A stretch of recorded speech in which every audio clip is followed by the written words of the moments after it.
Education Matters now for 6 years, and that's some 60 shows. I know I had the opportunity to have you as dean when I was on the when you were at SFU. Certainly, you've developed some thoughts on education from all this exposure and all this conversation, and I was wondering if we could turn the table on you and get your thoughts on that. Why, thanks. I'd like to do that with you, Dan. So, in your eye, what is the purpose of education? What is the purpose of education in the 21st century? Well, questions like that we deal with in foundations courses in education. When I taught those courses through the 70s and into the 80s, my analysis, and this is history writing, so it is an analysis and subjective to the author of it, was that the earliest roots of education are in propagating a religion and a traditional social order. You didn't need very many people that were educated. Even kings and queens all the way into the Middle Ages weren't necessarily literate. But you needed some people to carry on the traditions once they became oral and then written. And so the earliest purpose of education we would think of mostly as religious or perpetuating the established order. But as the modern world began to emerge, and especially with the creation of our North American democracies, then we had a need for educated citizens. You can't have a democracy and then leave it to people with no education to have sovereignty in that democracy. So citizenship eventually became a purpose of education, and somewhat central purpose, an idealistic purpose, even more than the economic driver. And of course that economic driver has been in the background and undoubtedly came along ever since the Renaissance as another purpose of education, but gradually has to some degree overshadowed citizenship in our modern world as the purpose of education. So today's conversations about education almost always focus on the economic motive, which to me is very disappointing because education is much more than that. It's not a trade school, not the public schools, not our K-12 education. There's a place for trade schools, but that's a very narrow slice of education. But the ultimate purpose of education, at least from my point of view, is the fulfillment of the individual personality, the development of the individual human being. And sometimes when people hear that, they fear that that person would be egocentric and asocial. But that's not the case if this is done with proper attention to the right values, because a fully realized human being is also a social being, as we would see in the literature, whether you look at religious figures like Christ or philosophers like Rousseau or Dewey. But a fully developed human being is a social human being who cares about others in the community, cares about their environment. And so my notion of what education should come to in the world we're in now is that we should have this idea of the fulfillment of the individual, self-realization, or individuation, as Jung calls it. Okay, so we're still about creating, the schools are about creating our society, but within that, how do we create these individually empowered learners? That's right. We have a full respect for the pathway of the individual, but we never forget that we're social beings, and this unfortunately is so undervalued in North American politics much of the time now. People want to act as if they're solo operators in some way, and none of us are. I mean, we're not Robinson Crusoe, and we don't want to be. Right. We wouldn't even have language if we didn't have society around us. Yeah. So you mentioned values when you were talking about this, and what do you mean by values? What is the role of values in education? Yeah. Who gets to decide what those values are? Well, this discussion I don't think is held often enough because, for example, it leads people to not understand the significance adequately of the public schools. All education is founded in values because you have to make all these choices. As soon as you start to make choices, you can't teach everybody everything. We start to get very selective, and then even if we decide we're going to teach somebody, say, provincial history of BC, then you have to decide on which history, who wrote it, and what book you're going to use, and what other resources, and what sort of interpretation, and whether you give different points of view or you try to give just one point of view. So there's all sorts of values embedded in education. And unfortunately, in our public discussions of education, we don't surface this enough. So the public schools are there to perpetuate, to inculcate the values of our community, of our civil society. We have to remember that. Every school has at its heart a set of values. Like I went to a religious school for the first 8 years. The religious education was clearly given priority over the civic education. They didn't hide that, they put it on the table. My responsibility and value in the church setting was more important than my value in the civil society. Now, the public schools don't do that. They are there to perpetuate and inculcate the values of the civil society, of the community, the nation that we're a part of. And one of those key values, of course, is democracy and all that that means, the respect for other people, the need for equality and access to the necessities of life for all people, multiculturalism. So I think the discussions of education that we experience so often today aren't founded well enough in the values piece. And that's why a number of people don't have sufficient value themselves on what the public schools are there for. Where are we otherwise going to perpetuate and transmit what we value most about our society? And you know, Canada has achieved a great deal in the world. How are we going to spread that to future generations, if not through the instrument of the public schools? I think that's a beautiful vision, talking about the higher level values that we all have in common, rather than worrying about the individual values on which we may disagree. I think schools have frequently gone to defining the curriculum and ignoring the idea that they're all about creating the social values and building that social network. When you were talking about that, about students and learning and within a values framework, how is it that students learn? So if we want to realize this vision, how do we talk about student learning? Well, when I taught educational psychology, I had a unit on that. You need to teach a unit on learning, and my mnemonic device for the students to remember was 4 I's. We learn through these 4 concepts. The first one was instinct. Some things are hardwired into us, and human instinct is a very controversial subject. You know, some psychologists would like to say it doesn't exist. Others say it's right at the foundation of who we are. But there are some clear instincts like the hand grasping reflex, the sucking reflex on the part of babies, infants that we see. But there is apparently too an instinct for curiosity. We share with the apes, for example. So the first learning is instinctive. It's hardwired. It's driven right out of our genome. And the second is one of those in particular, which is imitation.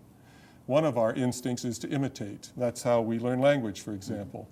The grammar might be to some degree hardwired, but the method is through imitation. So when we're thinking about a baby born into our family and we're going to educate them and see them through the preschool years, we think instinct, we think imitation. And the next stage, when they have developed language and they have some sort of a cognitive process going on, is what Dewey emphasized, interest. Interest is a great driver of education. And interest doesn't mean a tyranny of the student, which is the way people misinterpreted Dewey. It doesn't mean the student rules, and it doesn't mean that we're only doing things that are fun, like playing video games. Interest means that we connect the body of knowledge that we think they should know, whether it's 3 R's or something else, with what in their environment they're inherently drawn to. So, you know, if a kid is raised in a rural environment, it's easy for them to want to know how the things around them work, and we build on that.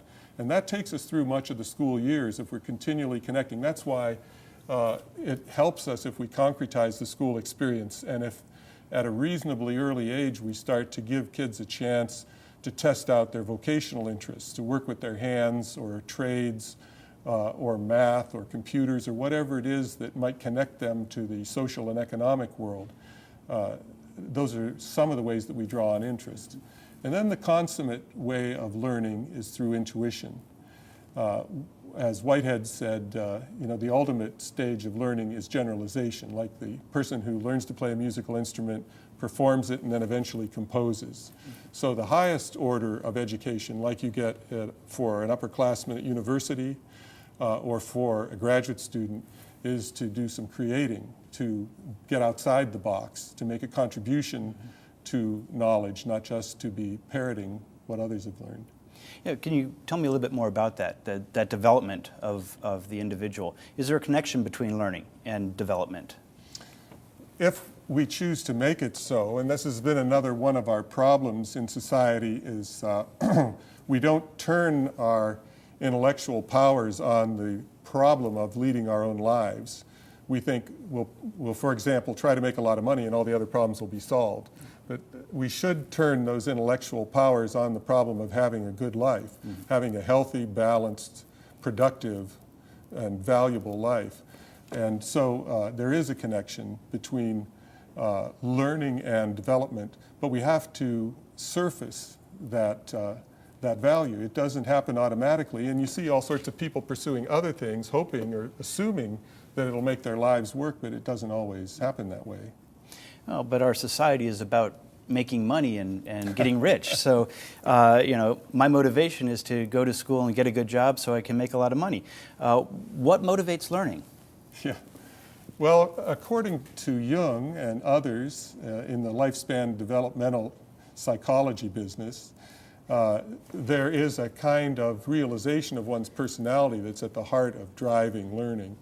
And there is a kind of teleology to this and an emergence into the person that you could be. Through introspection and through a concept that there's a transformation that goes on as you go through life. And not only is there the development of an ego and an individual ability to make choices and care for oneself, that there's a transcendence of the ego that takes place when you do things, for example, like love another, like Erickson would say in the 8 Ages of Man, or propagate and have children.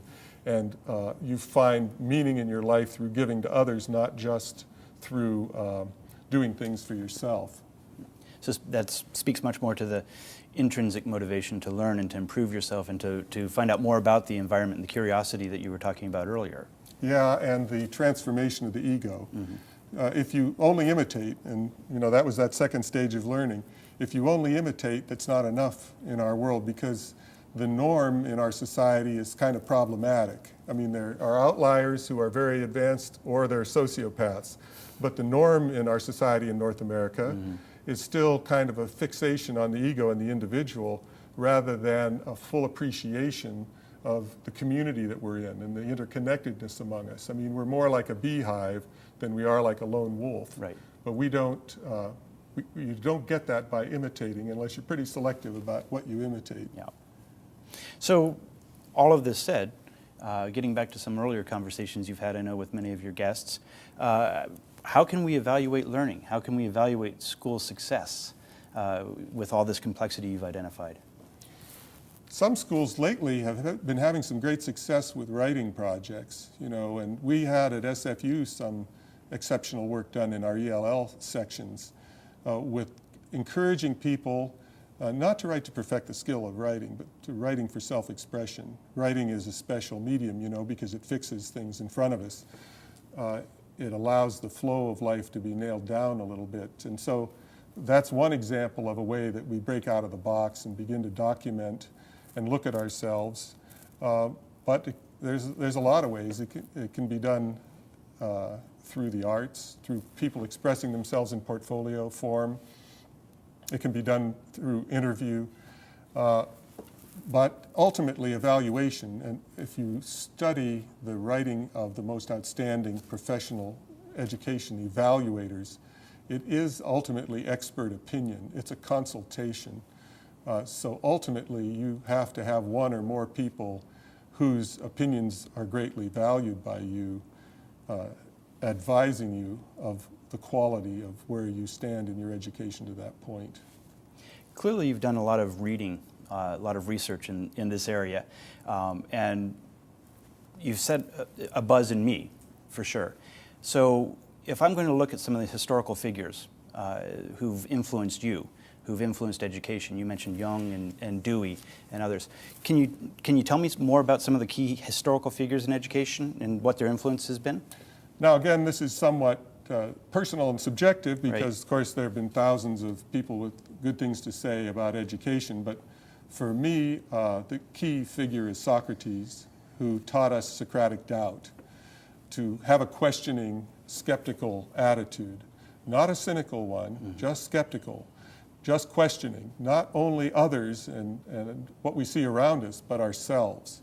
So Karl Jaspers wrote this book, The Great Philosophers, and The first chapter of it is on what he calls the four original great philosophers, Socrates, Buddha, Confucius, and Jesus. And I used to use that in teaching because I look at how they taught, as well as the message of what they taught.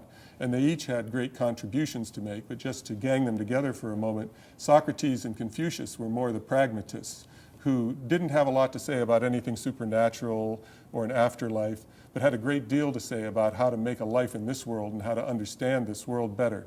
They were like today's scientists. Buddha and Jesus were more the idealists, who gave us a vision, an impossible idealistic vision maybe, but a vision of what the world could be and who we could be. And so, of course, those are radically different messages, and yet they're all of value to us. We need to have those ideals. At the same time, in my point of view, we also need the message of people like Confucius and Socrates who teach us how to live in this world and in the challenges we face today. Great. Well, speaking of those challenges, looking ahead for education in our public schools, what do you see on the horizon? Well, you know, if I had the power to influence it, I would put at the center of things lifespan developmental psychology, because to me, this is what's missing from our liberal and general education programs. People don't have a clear concept of working on themselves, and that although you may be 21, you may be mature, an adult, and able to buy liquor in the liquor store. That doesn't mean you're grown up. The process of maturation is lifelong, and people need to have a more clear understanding of the choices that they're making as they move out of secondary school and further into life. Should you marry or not? Should you have children or not? What is the value or meaning that you're supposed to derive from those things? Is the quest of money unbridled really an appropriate purpose for life? Is the notion that you're an utter individual apart from all others and may pursue your goals without concern for others, is that an appropriate purpose in life? What I hope for schools in the future is that, as I said earlier, they help us to focus our mental abilities on the problem of leading a good life, a balanced and healthy life. And the discipline that that falls under as much as any is lifespan developmental psychology. Great. Well, thank you for your time, Paul. It's been fun turning the tables on you. Thanks, Dan.